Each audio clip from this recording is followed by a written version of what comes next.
bonsoir à tous. Bienvenue pour le premier Facebook Live de l'année. Ça ne sera évidemment pas le dernier. Vous savez que nous sommes tous, vous et moi, adeptes de ces échanges directs sans aucun filtre. Donc on se retrouvera tout au long de l'année. Mais c'est le premier puisque nous sommes à la fin du mois de janvier. J'ai encore le droit. J'ai déjà vu beaucoup de monde en ville, que ce soit sur les manifestations, que ce soit aux vœux. Vous étiez très nombreux. Merci encore. J'ai déjà beaucoup souhaité la bonne année, mais certainement que certains d'entre vous n'ont pas encore eu l'occasion d'échanger avec moi. Donc je vous souhaite avant tout pour 2023 la santé et puis tout ce que vous souhaitez pour cette belle année. On oublie très vite 2022 et son cortège quand même de sujets anxiogènes à l'échelle nationale et internationale et on se projette tous ensemble vers 2023. Bien évidemment, vous connaissez le principe. Mon fidèle directeur de cabinet reçoit en direct vos demandes. Il les écrit sur un petit écran. C'est pour ça que vous voyez que de temps en temps, je tourne la tête. Sur cet écran, j'ai la question et je vous apporte immédiatement la réponse. Valérie, pour la magie de ce week-end, y a-t-il encore des places? Ça marche fort. La soirée de samedi est complète. Il reste de la place pour vendredi. Vendredi, c'est déjà très bien en termes de programmation. C'est le concours qualificatif pour les championnats de France, mais il a pris un tel niveau qu'aujourd'hui, il est l'équivalent de nos soirées de gala du samedi d'il y a quelques années. Donc n'hésitez pas pour le vendredi soir, à un tarif très solidaire. Et quelques places également, plus beaucoup, pour le dimanche, où là, nous allons essayer d'aller faire un petit tour dans votre cerveau et vous montrer peut-être des ressources insoupçonnées. Quand on sait qu'un être humain n'utilise qu'entre 10 et 15% du cerveau, ça nous laisse encore beaucoup de possibilités. Philippe, des engins de chantier sont arrivés route de Bourbourg. C'est pour du logement, point d'interrogation. Philippe, ça fait combien de temps que je parle du Central Park du Vieux Coudekerque? Ça fait combien de temps que je dis qu'on y arrivera malgré le fait que le site est très pollué? Ça fait combien de temps que je dis qu'on a gagné à la force du poignet l'an dernier le premier prix national de l'ADEME et donc une subvention très importante qui nous permet, Philippe et tous les autres, cette année, de démarrer les travaux. Un site qui était très pollué va devenir un poumon vert, 11 000 mètres carrés d'espace vert, plein de jeux, espace de détente, traverser une allée qui va traverser de la route de Bourbourg pour les piétons et les vélos jusque l'ancienne mairie. Vraiment un superbe projet. Ça commence maintenant. Ça y est, vous l'avez dit, les engins de chantier sont arrivés. Ça s'arrête au niveau du terrassement en mars. Et ensuite, ça ne s'arrête plus jusqu'à la livraison cet été au niveau des plantations et aménagement d'espaces verts.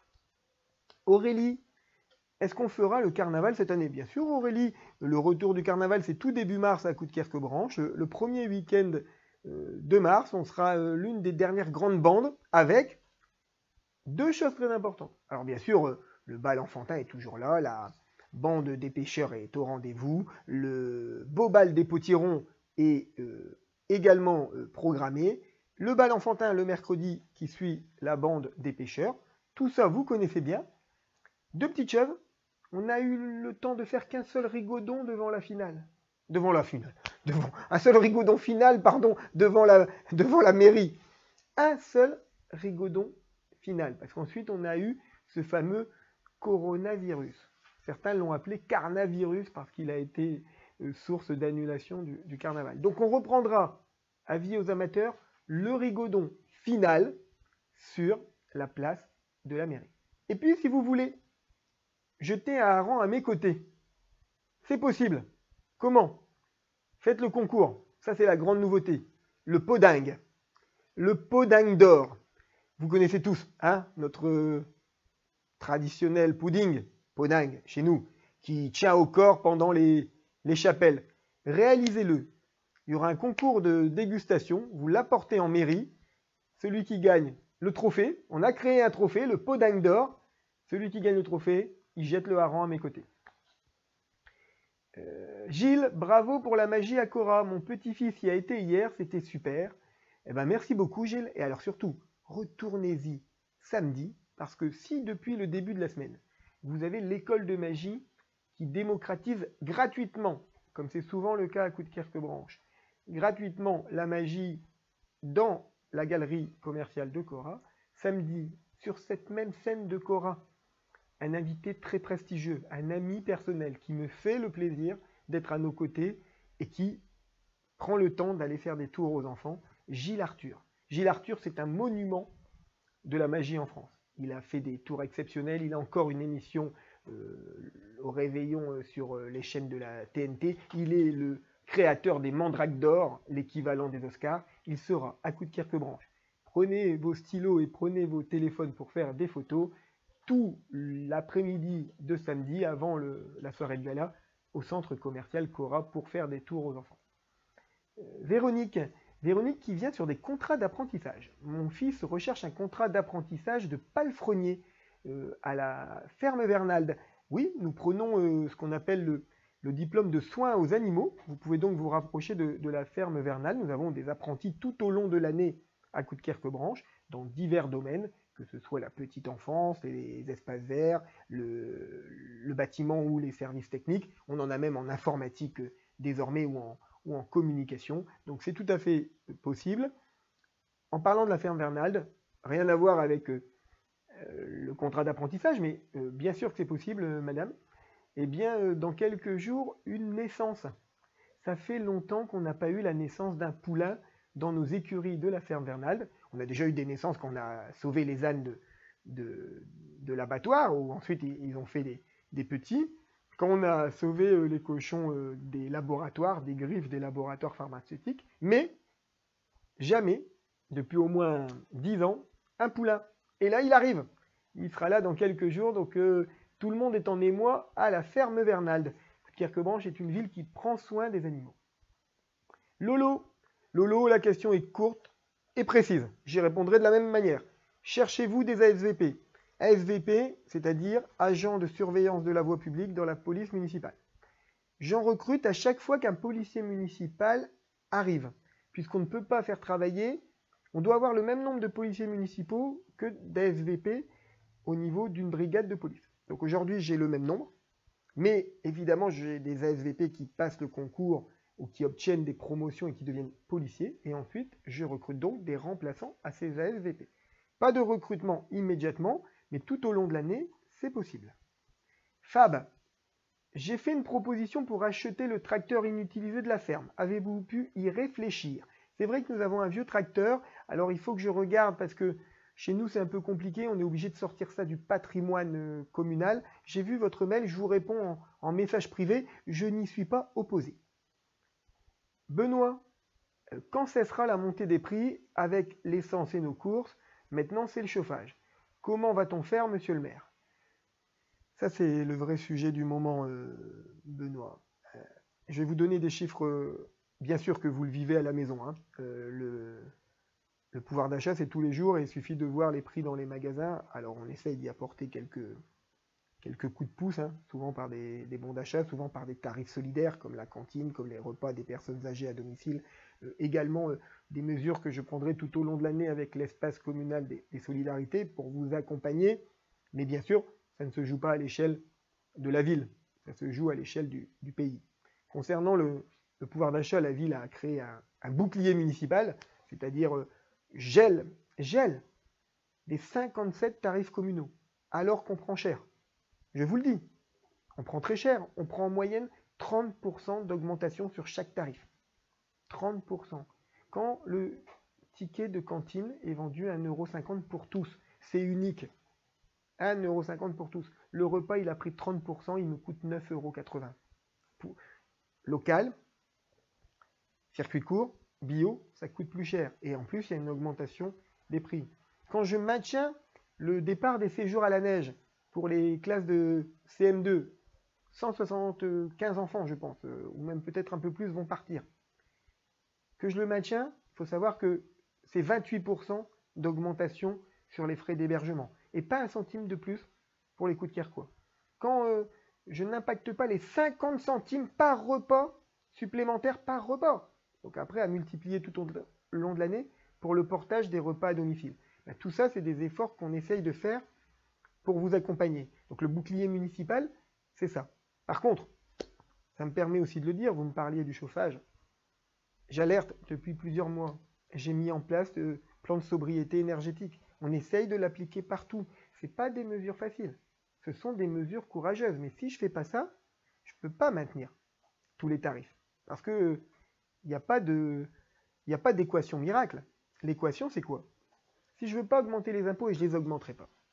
Si je veux maintenir tous les tarifs pour que je puisse défendre votre pouvoir d'achat. Et qu'à côté de ça, j'ai une augmentation de 335%. 335% de l'énergie. L'année dernière, je payais 970 000 € de chauffage pour nos bâtiments. Cette année, à consommation égale, si on ne fait rien, c'est 4 800 000. 4 800 000. Je dois trouver 3 900 000 de plus. Vous imaginez les sommes? Alors bien évidemment que je me bats tous les jours pour la sobriété énergétique. Pas par conviction, par besoin, par nécessité. Parce que moi, je ne veux pas laisser Coudekerque-Branche et les Coudekerquois dans la difficulté. J'ai besoin de vous tous. La sobriété énergétique, c'est l'affaire de tous. J'ai beaucoup de mal, hein, je le dis, à comprendre quand certains clubs n'acceptent pas, clubs sportifs, les mesures qui sont prises dans les salles de sport. Allez ailleurs, allez voir ailleurs. De grandes villes, des villes voisines, des villes qui ont des moyens 2 à 3 fois supplémentaires aux nôtres. Zéro chauffage dans leur salle de sport. Zéro. J'y suis allé moi-même le mesurer. Zéro. Nous, effectivement, on a des températures qui ne sont pas de 18 ou 19 dans un équipement sportif, parce que le plan de sobriété nous oblige à 14. Pareil, quand j'entends des clubs sportifs ou des utilisateurs dire ce ne sont que des recommandations de l'État et non pas des obligations. Rien du tout, oui. C'est bien des obligations. Quand l'État vous dit si en 2 ans, tu n'as pas baissé ta consommation de 10%, tu auras une pénalité financière. Ben, c'est la double peine. D'un côté, on doit trouver plus d'argent dans le budget pour payer les augmentations de chauffage et d'électricité. Et de l'autre côté, si on n'a pas baissé, on est en plus taxé par l'État qui nous ponctionne et qui nous met à l'amende. Donc si ça, c'est seulement une recommandation, il faut m'expliquer ce qu'est une obligation. Gaëtan, de plus en plus de personnes prennent la rue Ferrer à contresens. Pouvez-vous faire quelque chose?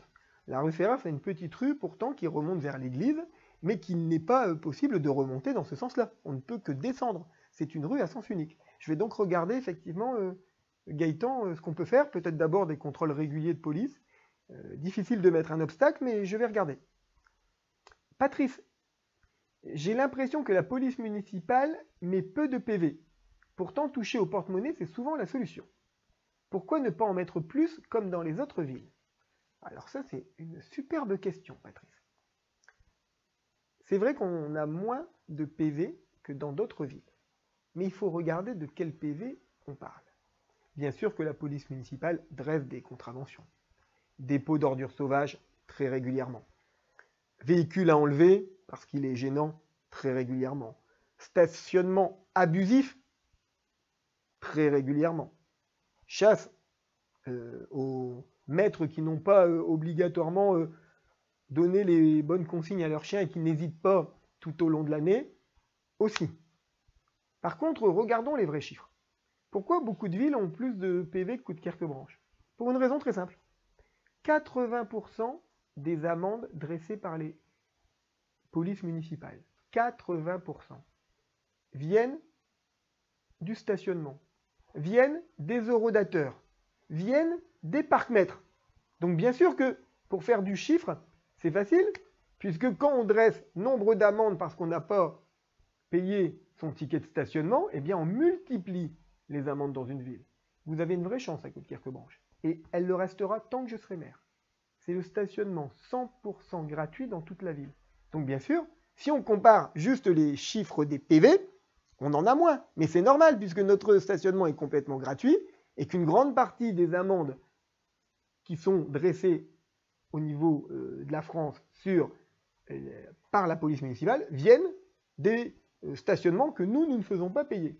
Donc oui, on met des amendes quand c'est nécessaire, mais effectivement, je veux le stationnement gratuit, je ne veux pas matraquer l'automobiliste, ça c'est une évidence. Alexandra, quand allez-vous faire quelque chose pour les chemins qui mènent des Cacernèches à Brassens? On a déjà un peu travaillé dans le secteur, Alexandra, puisque ne nous mentons pas, toute la réhabilitation a eu lieu sur l'espace, en partenariat avec Partenor, mais aussi grâce à nous, au niveau des espaces d'éclairage, au niveau du confort des bâtiments, et on a encore à travailler les allées. Donc les allées, c'était toujours prévu dans le programme. On travaillait d'abord sur la structure des bâtiments, on attendait que ce soit terminé, ça ne servait à rien de faire les espaces verts. On travaillait sur l'arrière avec le skatepark, on renforçait éclairage public, enfouissement des containers à déchets pour rendre le secteur un peu plus sympathique et propre. Ne nous mentons pas, il y a encore 2 ans, c'était des containers qui étaient ouverts et à la vue de tous. Donc on a d'abord travaillé là-dessus. Et puis viendra cette année, effectivement, la réalisation des allées et la transformation de tout ce petit secteur. Roger, allez-vous lancer une opération pour aider les plus de 50 ans à retrouver un emploi?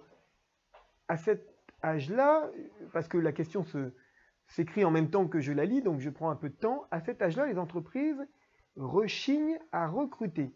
C'est déjà fait, Roger. Nous avons le contrat Avenir Senior qui a plus de 10 ans à Coudekerque-Branche. Quand je dis que de temps en temps on a un temps d'avance, j'ai vu une question sur Dupond-Moretti et la venue du ministre. Là encore, on avait un temps d'avance. Eh bien, si on a un temps d'avance, c'est aussi dans l'emploi des seniors. Ça fait 10 ans qu'à Coudekerque-Branche, on fait des contrats Avenir Senior et qu'on emmène en contrat de droit privé pour vous permettre de toucher une retraite complète, qu'on emmène des gens qui ont plus de 50 ans. Alors, c'est rare, effectivement, qu'on les prend à 50 ans, on est plutôt sur 55 ans ou 57 ans, et puis, si ce sont de bons professionnels, on les amène jusque la retraite. J'en ai déjà amené plusieurs, et ça va continuer, Roger. Donc oui, on va continuer de mener ce combat pour l'emploi aussi des seniors. Jo, toujours autant de mouettes, Ruoche. Marre de nettoyer ma terrasse, allez-vous faire quelque chose? C'est surtout les habitants qui doivent faire quelque chose. Qu'est-ce qui se passe? Je passe, mon Ruoche. Il y a des gens qui, sur la petite allée derrière, qui longent, pas la Ruoche, mais le petit lotissement qu'on a fait, qui jettent des aliments ou des sacs poubelles qui s'éventrent par terre. Alors bien sûr, les équipes de la ville viennent les ramasser, les nettoyer, mais dès qu'il y a des résidus de repas, qu'il y a des détritus alimentaires, on a un afflux de mouettes et de goélands. Donc on travaille déjà sur les goélands, on a réduit le nombre de nids de manière très importante. Les mouettes vont surtout là où il y a à manger. Ne nourrissez plus les mouettes directement ou indirectement. Sophie, qui me dit que la rue Victor Hugo, ça roule vraiment trop vite. Vous avez raison, Sophie. Une partie, on a réussi à la sécuriser à proximité du collège Boris-Vian. Une partie, c'est plus compliqué. C'est la partie entre le rond-point au Cavalier à proximité de Cora et l'angle de la rue Jules Verne. Ça fait 2 fois que je travaille avec la communauté urbaine là-dessus. J'ai pas encore trouvé la solution idéale parce que la rue est étroite. Mais je continue et je viendrai bientôt rendre compte aux habitants du secteur. Thomas, y aura-t-il un lancement des festivités carnavalesques à Jean-Villard comme ça se faisait avant le Covid? Bien sûr, Thomas, c'est dans quelques jours. C'est la semaine prochaine, vendredi prochain, avec tous les tambours-majors. On relance, c'est le retour de la bande, c'est le retour du carnaval à Coudekerque. On relance les festivités carnavalesques vendredi prochain. Sophie, je ne sais pas si c'est la même ou une autre Sophie, je me permets de vous contacter afin de savoir ce que vous proposez comme emploi pour les jeunes qui n'ont pas encore 18 ans. À part le BAFA, je ne sais pas trop ce qui est possible à son âge. C'est surtout le BAFA. On peut même maintenant le passer à 16 ans. On recrute 256 animateurs par saison, par belle saison. Dès que vous avez le BAFA, vous êtes sûr d'être embauché à la ville de Coudekerque-Branche. Alors, on a quelques autres emplois, un petit peu au parc, un petit peu en renfort dans les espaces verts, mais au regard de ce que permet le BAFA, passez-le. Demandez à votre fille de le passer, d'autant plus qu'elle ne le paye pas. Je vous rappelle que nous préfinançons le BAFA et que nous préfinançons le BFD, c'est-à-dire l'étape au-dessus pour devenir directeur. On avance l'argent à l'organisme, vous n'avez rien à payer. Il y a d'autres postes de saisonniers, mais ils sont beaucoup moins nombreux. Donc quelqu'un qui n'est pas diplômé du BAFA, ou au moins qui n'a pas sa première partie, se ferme d'elle-même beaucoup de portes alors qu'elle en aurait plein d'ouvertes avec la ville. Même si ce n'est pas son métier plus tard. Hein. Regardez-moi, je suis diplômé du BAFA depuis de nombreuses années. Je m'en suis servi pour financer mes études. Aujourd'hui, évidemment, je m'en sers plus beaucoup, même peut-être plus du tout. Mais à un moment, ça peut vraiment servir et c'est financé par la ville. Laurent, j'ai vu que M. Dupont-Moretti, j'avais vu passer cette question tout à l'heure, était venu dans le vieux Coudekerque. Mais pourquoi faire exactement? J'ai pas bien compris. C'est un beau sujet. C'est un beau sujet. On est la première ville en France. La première ville en France. Quand je vous dis qu'on a un temps d'avance. Dans notre combat contre les marchands de sommeil, dans notre combat contre les logements indignes, on a pris plein de mesures. Permis de louer, autorisation administrative de diviser, numéro d'immatriculation obligatoire pour Airbnb. Et ces mesures payent. Et quand en même temps, on obtient le soutien de la justice, monsieur le procureur, que je peux remercier ici pour son action, madame la présidente du tribunal, que je remercie aussi pour son action, eh bien quand les deux travaillent conjointement, on a une action qui a été unique en France, la première, il y en aura d'autres, hein, mais les premiers faits à Coudekerque-Branche, on a réussi, la justice a réussi à saisir l'immeuble d'un marchand de sommeil bien connu qui avait pignon sur rue dans le vieux Coudekerque. Cet immeuble a été saisi. On a obtenu 700 000 € des pouvoirs publics pour requalifier l'immeuble, le rendre décent et y reloger des familles et sûrement y faire un rez-de-chaussée à dimension pouvoir public. Donc vous voyez, ça c'est des actions qui se passent nulle part ailleurs pour l'instant. Et j'espère qu'elles seront comme d'autres, hein, comme l'écoquartier il y a quelques années, comme le poste mobile de la police municipale, comme le Dino-Parc. J'espère qu'elles seront regardées et qu'elles feront des petits partout en France. Martin, avec le nouveau système de tri de la CUD et avec les sacs poubelles, comptez-vous augmenter le nombre de bennes à verre? On en a un nombre important sur la ville. Je fais attention où je les mets parce que tout le monde m'en réclame, mais personne ne les veut devant chez eux. Jamais. J'en veux bien, monsieur le maire, dans le quartier, mais surtout pas à proximité de chez moi.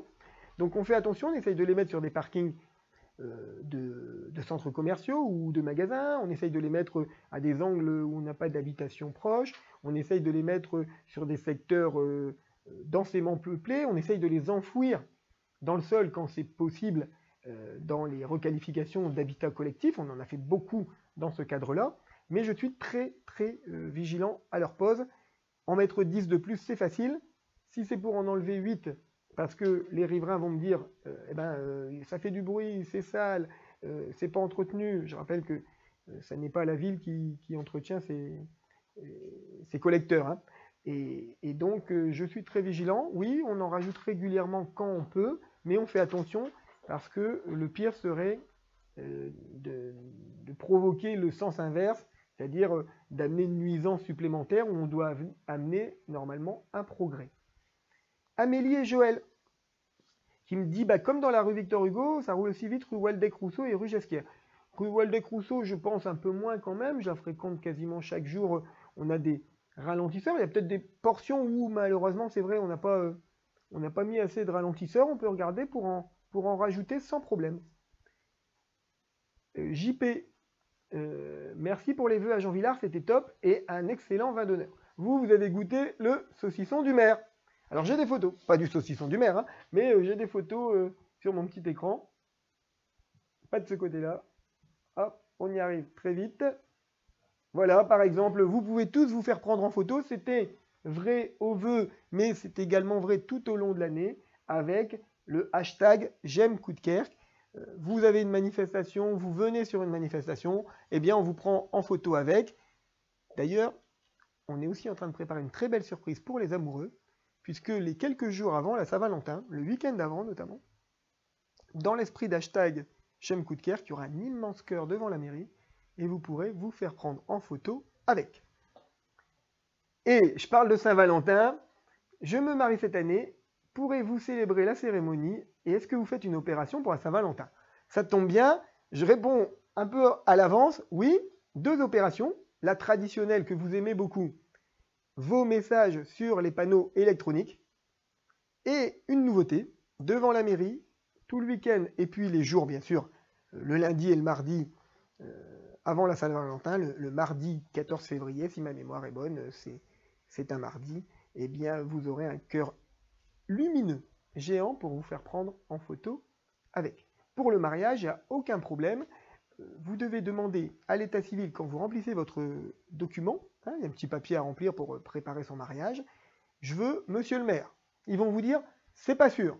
Mais en général, quand quelqu'un propose d'être marié par monsieur le maire, c'est marqué en rouge dans mon agenda.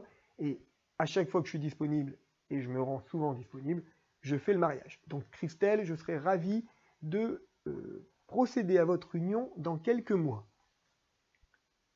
Élodie, est-ce qu'on pourrait avoir un miroir au bout de la rue Ferrer? C'est les miroirs de sécurité routière, il y en a plusieurs en ville.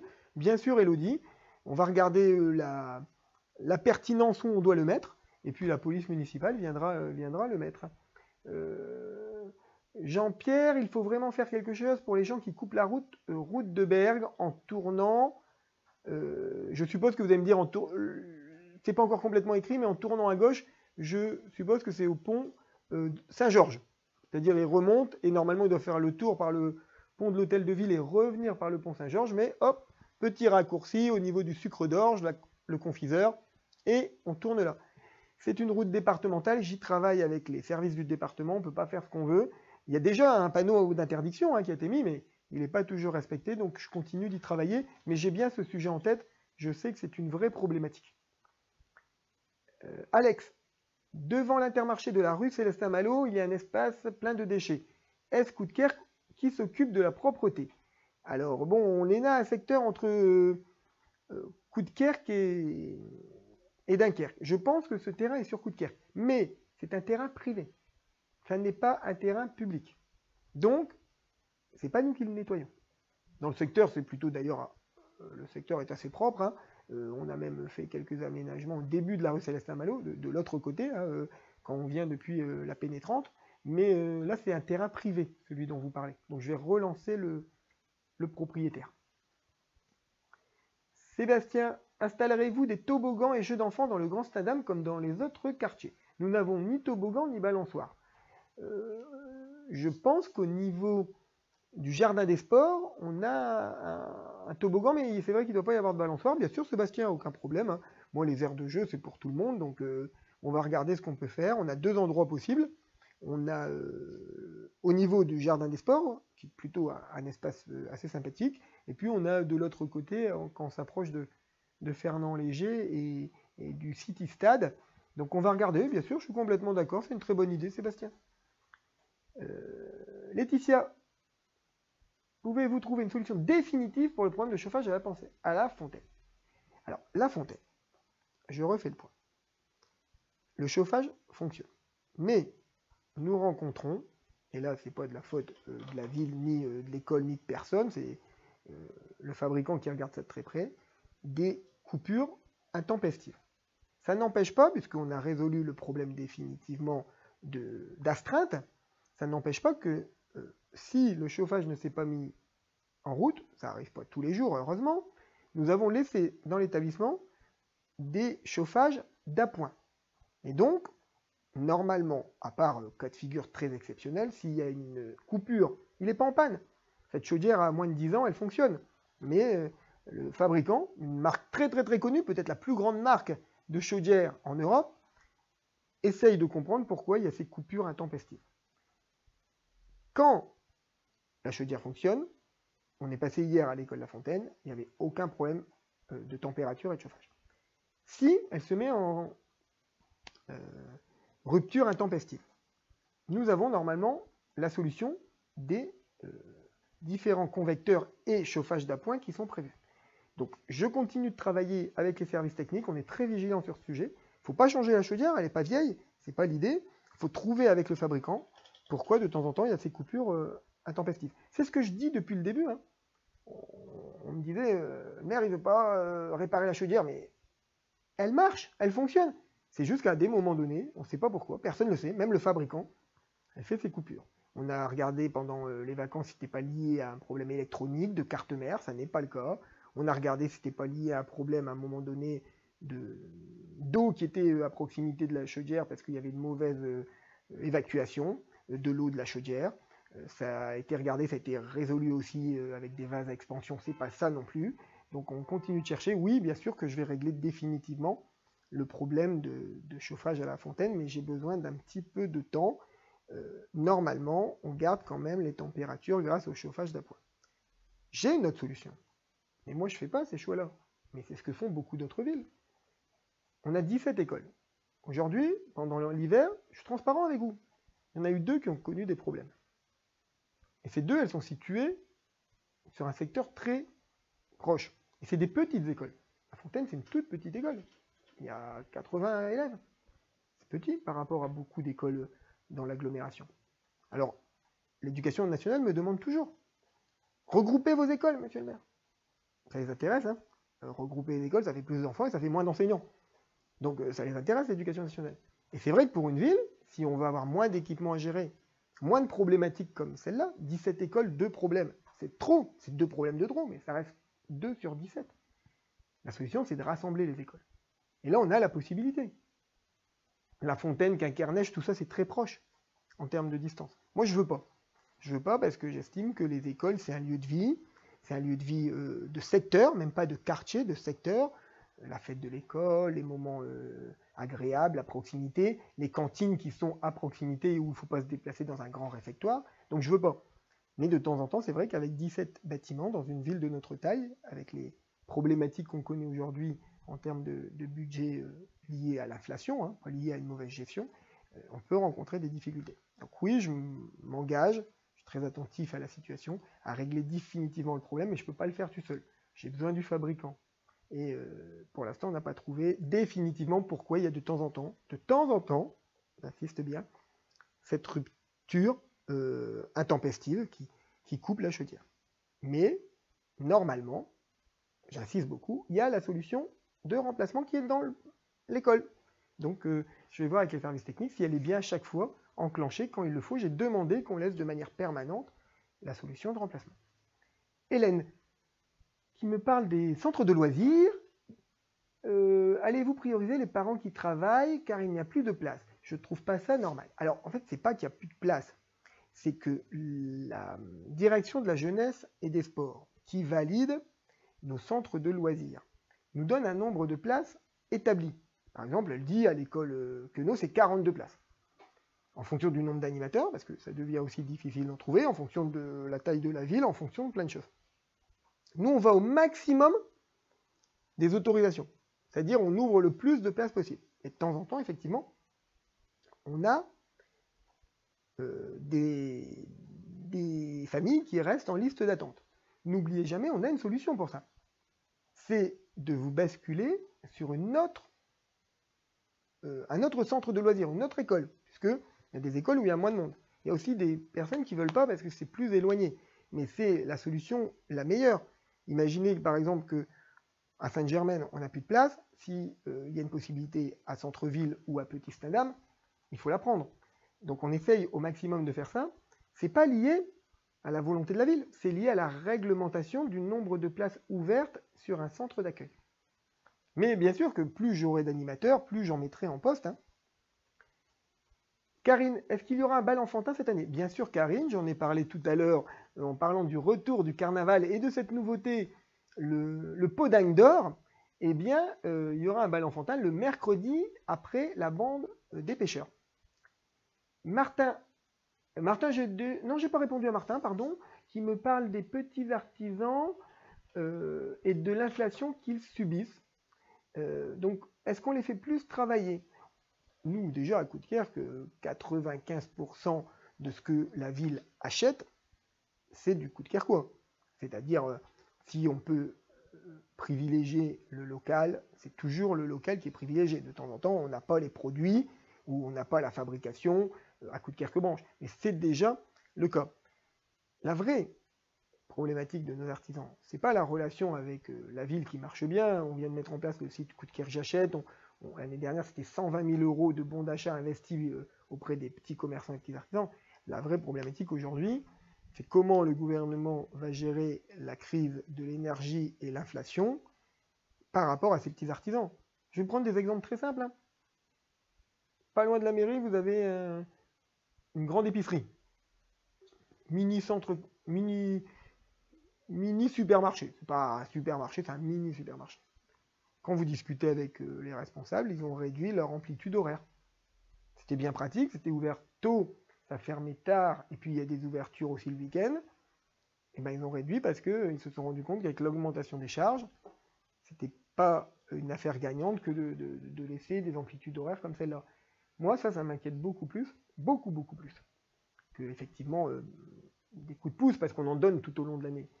Et là, c'est une vraie question gouvernementale dans laquelle d'ailleurs je milite, puisque en ma qualité de membre de l'association des maires du Nord, je pousse beaucoup à la roue dans ces domaines. Méziane, qui me dit que la mairie de Lille, alors qu'est-ce qu'elle vient faire à Coudekerque, la mairie de Lille, vient d'annoncer que la braderie 2024 aurait lieu le deuxième week-end de septembre. Oh là là là là, à cause des JO, je suppose. Maintiendrez-vous la fête de la nature?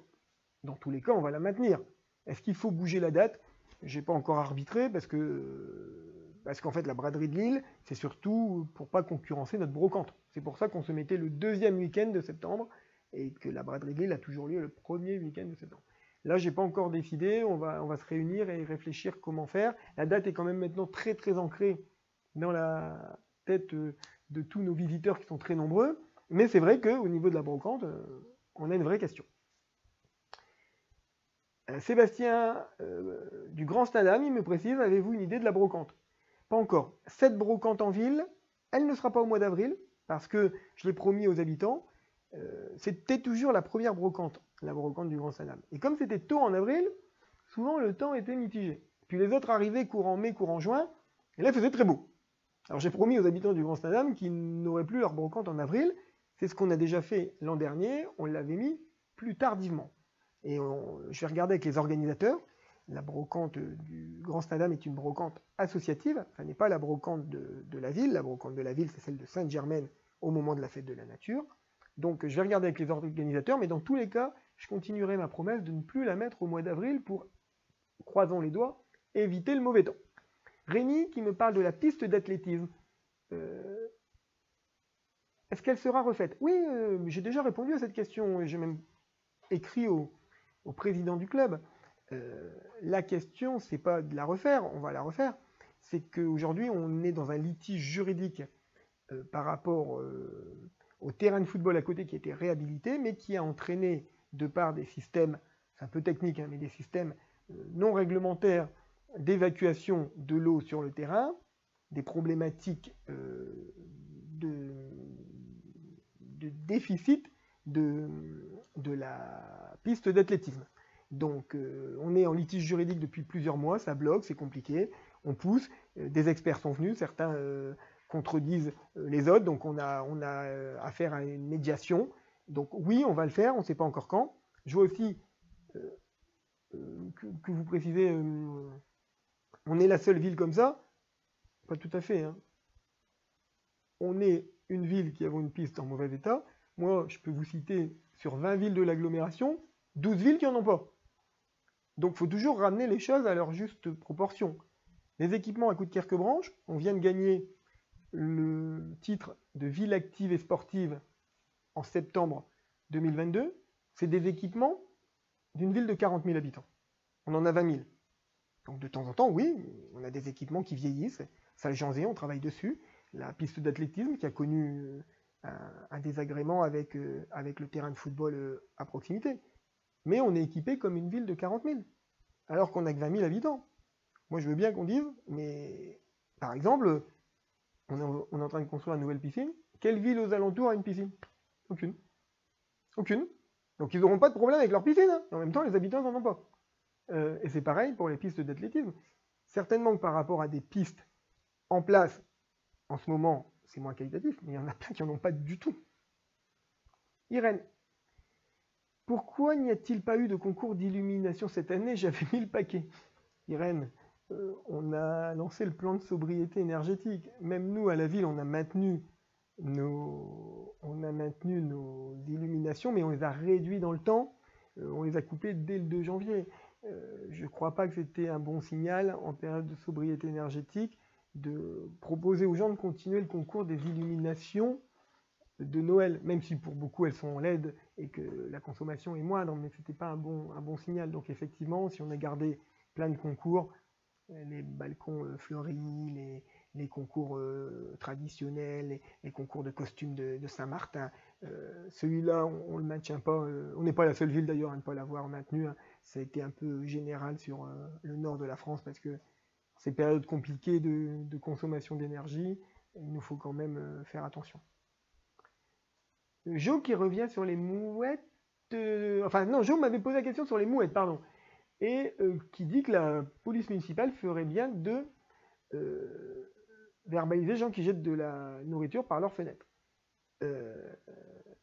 Parce que pour l'instant, ce sont vos agents, c'est vrai, les agents municipaux, qui nettoient tout ça. Oui, alors, il n'y a pas... il faut tomber sur la personne qui le fait pour la verbaliser, hein, c'est-à-dire ça pourrait être considéré comme un dépôt sauvage. On verbalise les dépôts sauvages pour répondre à votre question, mais effectivement, on n'est pas toujours présent quand la personne jette ses détritus, et vous savez comment ça marche, puisque vous habitez le quartier. Donc on ramasse toujours, mais entre deux, il peut y avoir effectivement des rassemblements de mouettes. Tomber dessus, on verbalisera, il n'y a pas de problème. Mais on ne tombe pas toujours dessus, et je ne peux pas laisser derrière chaque habitant des 478 appartements de part et nord un agent de police municipale. En même temps, il n'y a pas 478 appartements qui font ces incivilités, et fort heureusement. Ah, j'ai un petit message de Martial Bayard qui regarde. Martial, c'est un copain, il regarde Coup de cœur parce que c'est une ville qu'il a toujours aimée. Et moi, j'aime bien Grande-Synthe. Laetitia, qui était sûrement venue me voir parce qu'elle me parle de la venelle de la rue des Acacias. Alors, c'est une venelle privée, hein, Laetitia, vous le savez. Je vais travailler dessus. J'ai encore besoin d'un peu de temps, notamment en termes de... J'y arrive pas au niveau de la rétrocession, mais on va travailler sur cette venelle de garage. Marie, les salles de sport les enseignants des salles de sport ne veulent plus s'y rendre s'il fait moins de 10 degrés. Il n'y a pas moins de 10 degrés dans les salles de sport, Marie. Moi, j'ai fait le tour des salles de sport cette semaine.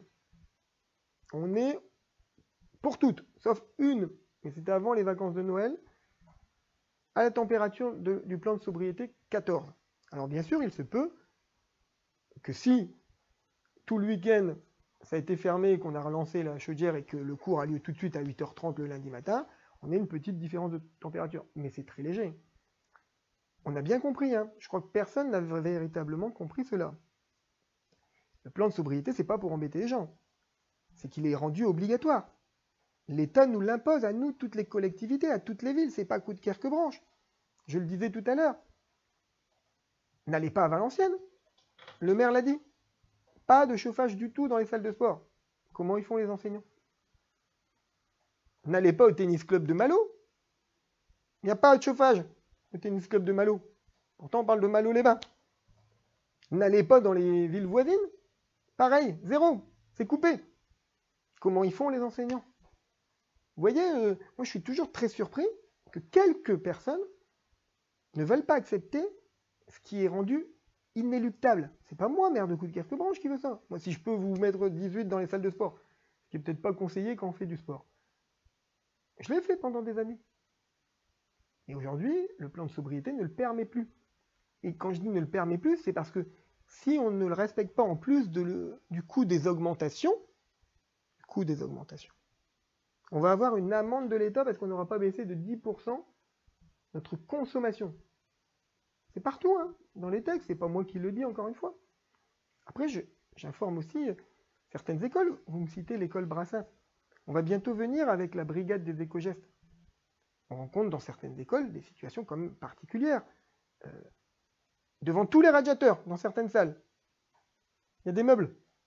Alors évidemment, quand on met un peu moins de chauffage et que tous les radiateurs dans les salles de classe sont obstrués, bah, il fait moins chaud que dans une salle de classe où tout est aéré. Donc on vient aussi donner ces conseils du quotidien de bien fondé, hein, mais c'est vraiment ce qui se passe dans les classes. Pas partout, heureusement.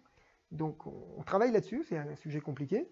C'est pas le sujet qui me passionne le plus, parce que c'est difficile, hein, c'est des mesures difficiles, mais je suis quasiment mobilisé tous les jours parce que je suis obligé de réussir à tenir le plan de sobriété. Parce que peut-être que les enfants à Brassens sont nombreux, hein.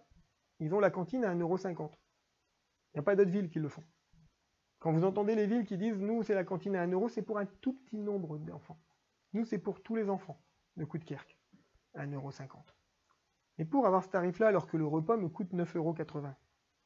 Et qu'en même temps, j'ai 335% d'augmentation de la facture énergétique. Si je ne veux pas augmenter ma cantine, si je ne veux pas augmenter mon séjour à la neige, si je ne veux pas augmenter le coût des centres de loisirs, parce que beaucoup d'habitants le rappellent, on est dans les tarifs les plus bas de l'agglomération. Pareil pour les crèches, pareil pour la périscolaire. Trouvez un tarif de périscolaire moins cher dans les 20 villes de l'agglomération. Trouvez-en un. Si je veux maintenir tous ces tarifs pour le pouvoir d'achat des habitants, il faut quand même qu'à un moment donné, quand on a 335% d'augmentation, 3,8 millions d'euros d'augmentation de chauffage, pas parce qu'on en met plus, mais parce que les coûts de l'énergie sont plus chers, il faut quand même qu'à un moment donné, on arrive à trouver des solutions. Il y a deux solutions. Soit on arrive le plan de sobriété énergétique, soit comme de nombreuses villes, et moi je ne veux pas le faire, on augmente les impôts et les tarifs. C'est comme ça qu'on peut faire, il n'y a que deux solutions. Moi je ne veux pas augmenter les impôts, je ne veux pas augmenter les tarifs.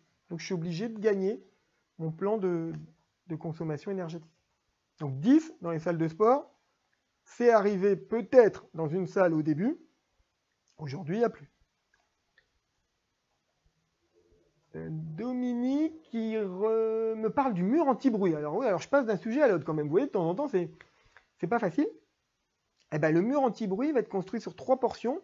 Une portion qui sera derrière la rue Montpassant et la ZAC du tennis.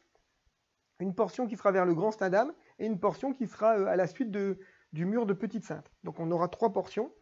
C'est un combat de 10 ans. Hein. Ça avait été abandonné il y a longtemps et normalement on y est cette année. C'est une très bonne nouvelle, ce mur anti-bruit. Vous êtes encore nombreux à me poser des questions. Je vous propose de rester encore quelques minutes puisque le temps du Facebook Live, c'est souvent 1 heure, hein, pour pas trop ni vous embêter, ni dépasser les limites de la bienséance. Je ne vais pas m'inviter chez vous ou sur votre téléphone jusque 21 heures, ça ne se fait pas. Eh bien, on se concentre encore sur quelques minutes. Martine qui me parle que des arbres doivent être élagués derrière le bloc de la rue Hoche. Alors, bon, la campagne d'élagage n'a pas lieu en hiver, bien évidemment, Martine. Vous savez pourquoi, hein, pour des questions de survie des arbres. Mais je vais regarder ça, je vais demander... cette année, j'ai demandé les chiffres, 196 arbres, je ne parle pas des haies et tout ça, hein, 196 arbres ont été élagués en ville, ce qui est pas mal. Mais bien évidemment, si cela n'a pas été fait, on va regarder de très près. Charline, il faut faire quelque chose contre les poubelles qui restent sur les trottoirs. Je suis d'accord avec vous, Charline. Vous m'expliquez en plus votre situation personnelle et professionnelle qui est handicapante pour passer quand il y a des poubelles, c'est évident. Normalement, il doit en avoir moins parce que comme maintenant on est au ramassage au sac, on ne doit pas laisser 2 poubelles dehors. On va continuer avec la police municipale de faire des tournées. Je rappelle aussi que vous pouvez avoir, quand vous n'avez pas beaucoup de place chez vous, parce que c'est la question, des poubelles plus petites à la communauté urbaine, gratuitement, sur simple demande. Il faut en profiter. Mais c'est vrai qu'il ne faut pas laisser bac bleu et bac marron dehors, surtout qu'on a changé, à l'échelle de la communauté urbaine, la collecte des sacs et qu'on n'a plus besoin que d'une seule poubelle. Donc je vais continuer, oui, aussi ce combat. Dans des rues, ça a marché, dans des rues, ça marche moins bien. Il faut beaucoup de pédagogie et convaincre les gens de l'aspect civique des choses. Cathy, bonjour monsieur le maire, quand sera ouverte la salle Jean Zé? On a eu un premier chantier qui s'est mené sur une fissure importante. On a dû reprolonger le chantier parce qu'on s'est rendu compte qu'une deuxième fissure était apparue. C'est un bâtiment qui a plus de 60 ans, hein, avec certainement un problème de non-réalisation d'assainissement et de structure au sol qui fragilise l'ensemble de la structure. On a dû donc relancer une deuxième opération à hauteur de presque 20 000 €, 19 000 €, après les 100 000 déjà prévus, pour faire les 2 fissures. Ça devrait être fait à la fin du mois de janvier. Là, en ce moment, les entreprises ne travaillent pas à cause des intempéries, hein. Quand on est sur des températures très basses, les entreprises ne travaillent pas sur ce type d'intervention, notamment pour injecter la résine, parce qu'elle ne tiendrait pas à moins de 5 degrés. Donc on aura l'intervention sur la deuxième fissure. Les plaques, pour certaines, ont été déjà remises, celles qu'on pouvait remettre. D'autres sont en commande.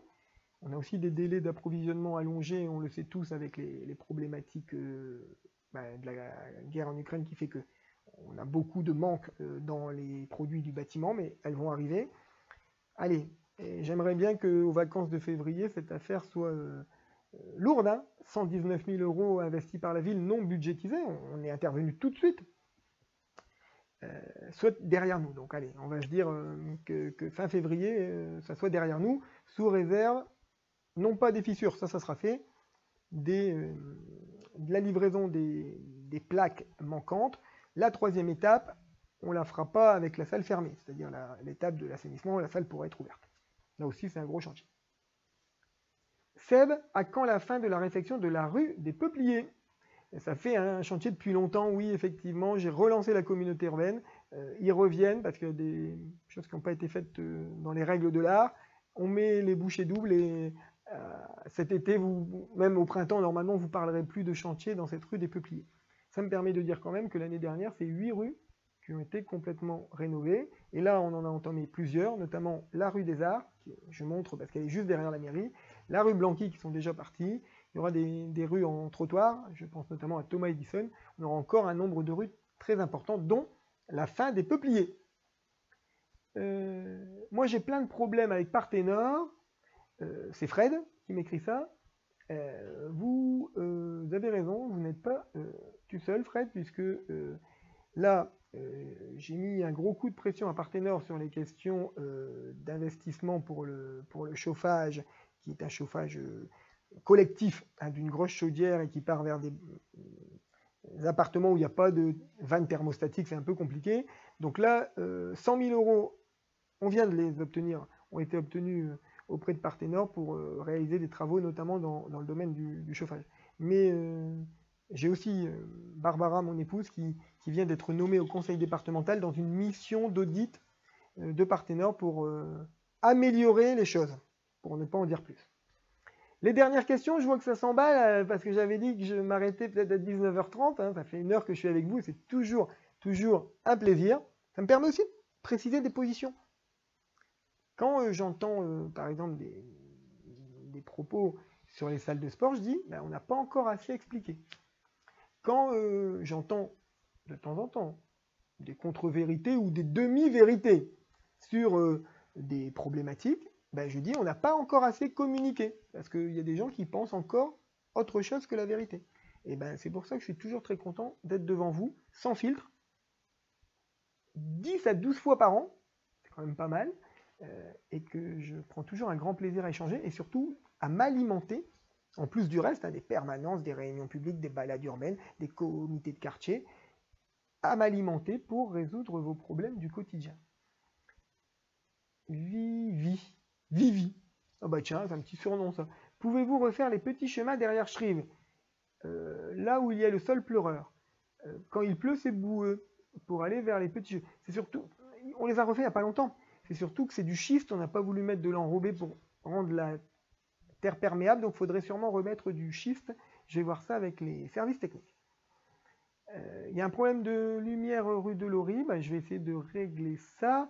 Ah oui, c'est la portion du milieu, vous me précisez, effectivement, on a des difficultés avec le transformateur qui a été vandalisé, on l'a réparé, on voulait nous voler les câbles, on en a remis, et il y a peut-être un problème d'étanchéité en ce moment, donc je vais demander au service de réintervenir.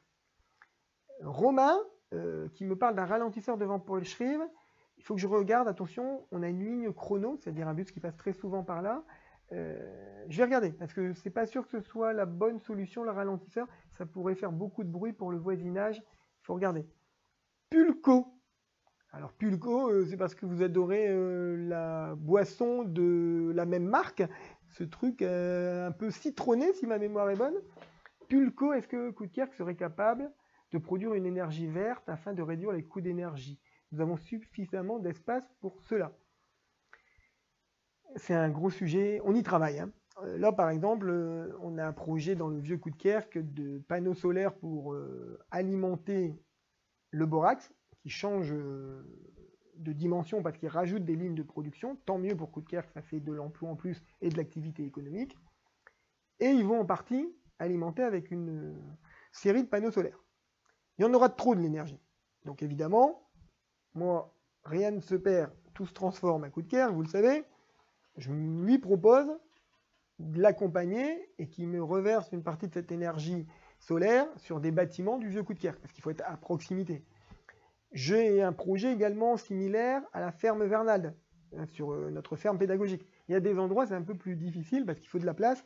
En centre-ville, c'est plus compliqué. Alors, on réfléchit aussi à des techniques de stockage de l'énergie, parce que pour l'instant, le vrai problème du photovoltaïque et du solaire, c'est qu'on le consomme quasi immédiatement. Ce qui serait bien, c'est de pouvoir le stocker pour le redistribuer plus tard partout. Mais c'est un très beau sujet, Pulco. J'ai terminé avec cette question. J'ai fait un petit clin d'œil à votre surnom, mais je trouve le sujet qui, pour les années à venir, est essentiel. Je conclurai là-dessus, je n'avais pas prévu du tout de conclure là-dessus, j'allais vous inviter aux maîtres de la magie qui ont lieu tout le week-end. À Coran, c'est gratuit, le petit déjeuner des sorciers le dimanche matin pour tous les enfants, c'est gratuit. Les tarifs des spectacles du vendredi, du dimanche sont à 5 €, accessibles à tous. La soirée de gala, c'est à peine plus cher, toujours pour vous faire participer. Mais non, je ne conclurai pas là-dessus, je conclurai sur les propos de Pulco. On est à une phase, et je vous accompagnerai là-dessus. J'ai volontairement, en juin, refusé un destin national aux élections législatives pour continuer de me consacrer à ma ville natale. Je vous accompagnerai là-dessus. On va devoir changer certaines de nos habitudes. C'est une évidence. C'est vrai pour les agents municipaux, c'est vrai pour les élus, c'est vrai pour les concitoyens, c'est vrai pour les utilisateurs de salles de sport. Il faudra un sport beaucoup plus responsable. C'est vrai pour les écoles, c'est vrai pour nos différents bâtiments, c'est vrai pour nos artisans, c'est vrai pour nos acteurs économiques. Ce n'est pas nous qui le voulons, c'est la situation qui le veut. Ce n'est pas nous qui avons créé cette crise de l'énergie, c'est une crise internationale liée à plusieurs paramètres, notamment cette incertitude et cette situation à l'est de l'Europe. Alors, quand on est face à ces grands défis, ben, il y a des étapes. Nous, on est engagés dans ces étapes. Je vous le dis, Coudekerque-Branche a un temps d'avance. Pour nous, demain, c'est aujourd'hui. Demain n'attend pas. Alors, on est engagés dans ces étapes. Et moi, je continue de faire de la pédagogie parce que, on va être très honnête, ça sera l'affaire de tous. Ceux qui pensent que ça sera juste l'affaire du maire, c'est pas vrai. Ça sera l'affaire de tous. Chez vous, c'est l'affaire de toute la famille, les économies d'énergie. C'est pas juste l'affaire de la mère de famille. C'est tout le monde s'y met. On est obligé.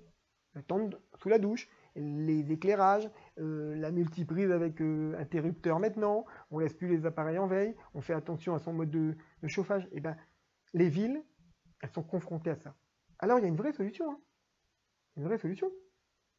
La solution, c'est que pour chauffer nos bâtiments, pour chauffer nos écoles, pour chauffer nos salles de sport, le gouvernement pourrait nous donner le tarif réglementé, comme vous l'avez. Aujourd'hui, les industriels ou les collectivités locales ne l'ont pas. Donc on est soumis au prix du marché. Et c'est vrai que ce prix du marché est très, très compliqué. Vous imaginez, j'ai dit tout à l'heure, mais il faut se rendre compte de quoi on parle. 970 000 € de coût de l'énergie l'an dernier. 4,8 millions cette année. Qui peut supporter ça? Même quand vous êtes un bon gestionnaire, qui peut supporter ça? Personne.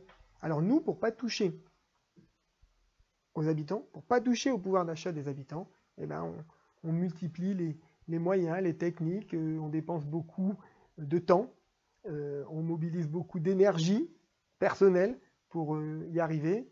Et je suis sûr que, mais je le sais, la grande majorité nous comprend, nous suit, nous encourage, j'ai beaucoup de messages, à réussir ce nouveau défi. À très bientôt, au mois prochain. Merci de votre écoute.